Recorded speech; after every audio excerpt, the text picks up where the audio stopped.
आणि सर्वसामान्यप्रमाणे त्याला आम्हाला बऱ्यापैकी यश आलं. दुसरी बाब सांगतो की आपल्याकडं वृद्धाश्रमाकडं पाहण्याचा जो दृष्टिकोन आहे सर्वसामान्य माणसाचा, मी म्हणतो आता जसं आमची ही मानव सेवाच म्हणता येईल. येणारे तुम्ही आता यंग जनरेशन आहे, येणाऱ्या काळात तुम्हाला रुग्णसेवा करायची, या दोन्ही सेवा सारख्याच आहेत, बरोबर आहे. यातून आता आपण पाठीमागचा जे काही इतिहास आहे म्हणजे अगदी रुग्णालयाचा, तर तोही आहे. येणाऱ्या काळात तुम्हाला ती सेवा करायची, अगदी अंतर्मनापासून तुम्ही करणार आहात. बाकीच्या बाबतीत तीच सेवा आम्ही इथं घडवतो. अशा माध्यमातून आमचं वर्क चालू आहे. आमच्याकडं आत्ता 10 आजी आहेत, काही आजोबा आहेत. आजोबा जास्त काळ टिकत नाहीत, ते फिरण्याची सवय झालेली असते, बाहेरून कुठून तरी आलेली. अशा पद्धतीने आम्ही चालतो. तर गेल्या वर्षी याच्यातून आम्हाला एक नवीन संकल्पना सुचली. आमच्याकडं ज्या इंग्लिश मिडियम स्कूल आहेत गायत्री सारखे, तर एक 50-50, 100-100 मुलं येतात, अगदी वॉटर बॅग घेऊन छोटे छोटे खेळतात, नाही का.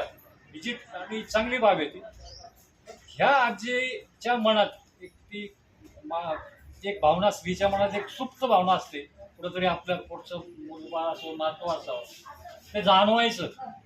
एखादा चार गोंडस जर एखादा मुलगा असेल तर ते जवळ घेणार, विचारणार बाळ कुठला, काय काय काय, आणि ते फिलिंग्स ज्याला म्हणतो ना आपण, अगदी पाठमोरे म्हणजे ते मुलं जाऊपर्यंत असं वळून त्या मुलांकडे पाहणार. निराधार 6 मुलां आम्ही अशी घेतली, शोध घेतला त्यांचा. आमचं लोकल चॅनल फार सुंदर आहे, कारण गावांशी आमची पर्सनली संबंध नाही का, असं ग्रुपच्या माध्यमातून आहे.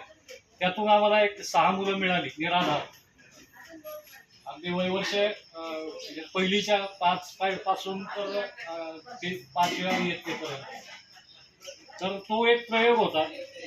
त्यातून वर्षभर मुलांवर आम्ही नाही का बऱ्यापैकी, काही अशा कुटुंबातून मुलं होती ती की जिथं खऱ्या अर्थानं आई घरात नसल्यानंतर आणि वडील व्यसनाधीन असल्यानंतर 8 दिवसांनी घरी येणारे वडील, तर तुम्ही एक विचार करा, संस्कार हा कन्सेप्ट त्या घरात शिल्लक राहील का.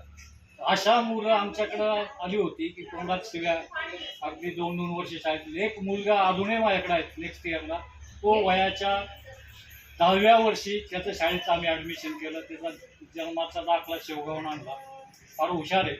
त्याचं सांगायचं तात्पर्य म्हणजे टाकून दिलेले जे अन्न आहे हॉटेलमधून, त्याला अख्खं श्रामपूरचं आहे, पूर्ण श्रामपूरमधले सगळे हॉटेल त्याला माहिती आहे.